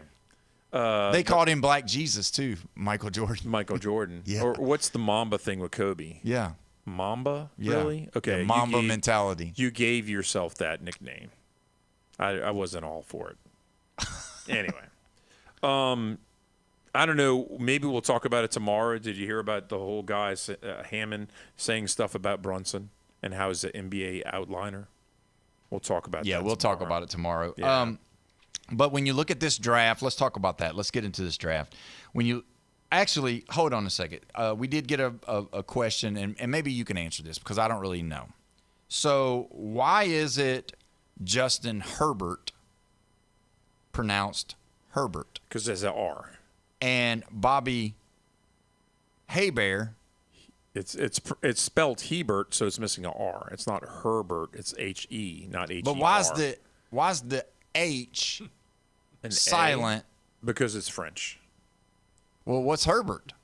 Herbert is English, and my dad's name was Herbert, and he's possibly named after. The plot thickens. Yes, it does. The plot thinnens. There's a possibility he could have been named after Herbert Hoover, who was the president. Because back in the days, I don't know if you know this, but oh, here we go. Start the music. No, people used to name their kids after the president, Calvin Coolidge and stuff like that. It's kind of wild. Iceman George Gervin. There's another name. Iceman. That that's a good one. Magic Johnson. Magic. Magic. The What do you Iceman. mean? Hold on. Wait a minute. Stop the madness. Stop the madness. Are you think kidding it's a top me? 5? Yes. No, Iceman's totally top 5. Okay. There's some people that don't even know Magic Johnson's name is Irvin. I know. His name is so iconic that his name took over his name. It's not on his birth. You realize it's not on his birth certificate. Yes, I know. Some people don't. If you said Irvin Johnson, some people be like, I don't know who that is. Yeah. But if you say Magic Johnson, Magic. They called him Magic because they said he was the Magic Man with the basketball in his hand. Yeah. Pistol Pete, top 5. Come on. I'm sorry. We're gonna have to do. Might a top sound like 5. I'm biased. We got to do a top 5. We got to come back and do it another time. We got to do a top 5 because and Grandma is not going to be in the list. No, but like Larry Bird, they called him Bird. But that was his name, so that's not a nickname. Yeah, it's true. See? Yeah. So but Magic. A lot of people. Was Robert Parrish, did he have a nickname? The Chief. Oh, that's right, the Chief. Yeah. Right. But if you said the Chief, you wouldn't think of him. Yeah. Nobody's going to know, right? No, but if you say Magic. But if you say the Worm, you know it's Rodman. The Worm didn't take off. I know it didn't take off. It didn't take off as much. No. But I don't know. But you got to give us your greatest. Like, what's the greatest nickname of all time? Of basketball. The greatest. I kind of like the Iceman. I think that's really cool. Dr. J? Yeah. Top 5. Sorry. You're running out of 5s? Numbers. No, I got the top 3 right there. I got 3 right there. Iceman. The Iceman, Pistol Pete, and then Dr. J. That's top 3 right there. How about the Twin Towers? Ooh. The 2 players for San Antonio, David Robinson and Tim Duncan. Thank you. Yeah. They called David Robinson the Admiral because he was from the Naval Academy. Yeah. Right? Yeah. I don't know. I'm going I gotta go Magic. Magic is the number 1 because if you say Magic, there's only one person you're gonna think of. Yeah. If you say Worm, I might. If you say Iceman, okay, so I was a wrestler watcher as a kid, and there was a wrestler by the name of Iceman King Parsons when I was growing up. Never heard right. He wrestled in Texas. And so Iceman King Parson, when you say Iceman, that's the first person I think of, not Iceman George Gervin. And Wilt the Stilt is a top 10. Wilt the Stilt, yeah. Chamberlain. Wilt Chamberlain. But Michael, Black Air Jesus? Jordan. Air Jordan, yeah. Air Jordan has to be. Oh, it's a whole brand. Yeah, it was so good that it turned into a brand. Like billions. Yeah, still to this day. Yeah, guy hadn't bounced the ball on an NBA court in 20 years, and still, and he's still around, still making money, still making more money than the guys that are playing basketball right now. Insanity. So, I don't know. I don't know. I just think wrestling, because we could talk about wrestling names too. That would be one day we could do that. But I think his airness or MJ, but that's his name. Yeah. But when you say Magic, I'm like a lawyer trying to convince the jury. Yeah. Magic Johnson is the most known nickname of any player in the history of all of sports. There's no other. Yeah. Name somebody else that has a name that people know that name less than they do your nickname. No, is it Irvin I spelled with an I, or is it spelled with an E? It's spelled with an E. Yeah, but if you asked, I guarantee you half people would say an I. Yeah. But I'm just saying, Magic Johnson has the greatest nickname in the history of all of sports, not just basketball. He's number one. Claude de Glide. Drexler. I get it. The Claw. What was Olajuwon? Splash Brothers. He's a Nigerian nightmare. No, that was Nigerian. That was Christian Okoye, the running back. Yeah. For the Chiefs, he was a Nigerian nightmare. Olajuwon had a nickname too. I don't know. See, forgot what it was. Must not have been that great. Oh, whatever. But Magic Johnson has to be the best. That's the best. Dominique Batiste said that the Durantula. Who's that? Kevin Durant. The Durantula. I've heard of that before. But the Greek Freak is a good one too, though. Splash Brothers. Splash Brothers is great. With but Steph it's Curry. people. It's two people, Steph Curry and Klay Thompson. It's a two-headed that was a good one too. But let's get back to it on the draft. So you're thinking that the Wizards has a chance of possibly trading the first pick and getting out of the number one pick and trade getting down, something else. Getting something else, and then building what you need. Because if you're, I don't know, the BYU guy, he's 6'10". I don't know. I don't know if I fully believe in him. Cam Boozer, give him about 2 or 3 years. Nope. You don't think? No. I don't know, man. Cam Boozer doesn't do anything special. He's not a dunker, right? And he plays in the paint. He plays in the paint, but he shoots layups a lot. That scares me because you can't shoot layups in the NBA. You got to dunk the basketball. And you think that effort can be duplicated? I think Cam Boozer is smart. I think Cam Boozer is intelligent. I think he knows how to play the game of basketball. I think he's been guided by his father the right way. I think he's went to the right places, talked to the right people, done the right things. Got the right genes. Yeah, I think he's a good – but I believe out of those three – now, I'm not a big seller on Darren Peterson at all. But, I mean, if you look at it, out of those three, though, I think the one that's going to have the best – and, I think Cameron Boozer can be a double-double every night, but I don't think he's going to be a superstar. I think A.J. DeBonsta is going to be a superstar in this league. I think he's going to learn the game. I think he's going to know how to play it, and I think you're going to be very surprised about how athletic he is with a 6'10" frame. The Bulls have the 4th pick? Yes. Okay. They're going with Wilson out of UNC. Carlos Boozer was at the Cavs, the Jazz, and the Bulls. What if he follows in his dad's footsteps and goes with Bulls? Nah, the Bulls are going to go with Caleb Wilson. Okay. And he's fantastic, too. I mean, he's a good player. He's probably going to be – I think Caleb Wilson – I'll go ahead and say this. I think Caleb Wilson is going to be better than Darren Peterson. I think he'll have a better NBA career than Darren Peterson. Now, I know I'm going to get some of the hate about how good Darren Peterson was. I don't think he's got the killer instinct. I think the thing that he did going and just trying out, basically doing a workout for Washington, I think that was a little bit arrogant. And it wouldn't surprise me if the Jazz did not select him and he was to drop a little bit. Because Caleb Wilson, very good. But it's going to be happening here in about an hour or so, so we'll be talking about it tomorrow. Thanks so much for everything today. Thank you again to Cooper Moss for coming on, taking all his time. He's an outstanding athlete, and we appreciate him. We will be back tomorrow. We got a lot to talk about. There's going to be some trash talking. I think Brian Austin's going to be here. So listen to the Sports Blitz with Paul Wilson at 104.3 ESPN, Northwest Florida. Set your alarm clock to wake up with the Coach Hales Show on ESPN Northwest Florida. We can go to a youth sporting event, drink, and you know how they can get when they don't get their way? Man, that can create a problem. In-depth local and college sports from expert insiders and a dash of controversy.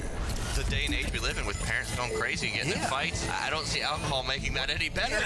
Weekday mornings 7 to 9. 5 minutes can save your life. ESPN Northwest Florida. Good evening, this is Joanna on ESPN Northwest Florida with Tuesday's weather forecast. Partly cloudy tonight with a low near 77 and a wind 5 to 10 miles per hour. Mostly sunshine tomorrow morning, a light breeze and a temperature of 85. A little hotter in the afternoon and evening around 88 with sunshine and a wind out of the west around 11 miles per hour. A mixture of some sun and possible thunderstorms Thursday and very warm around 85. This forecast is brought to you by Earthworks of Northwest Florida. Thank you for listening to ESPN Northwest Florida. Rely on it. DraftKings Sports is live in all 50 states. Yes, that means you, Florida. The whole world is watching one tournament right now. Group Stage Chaos.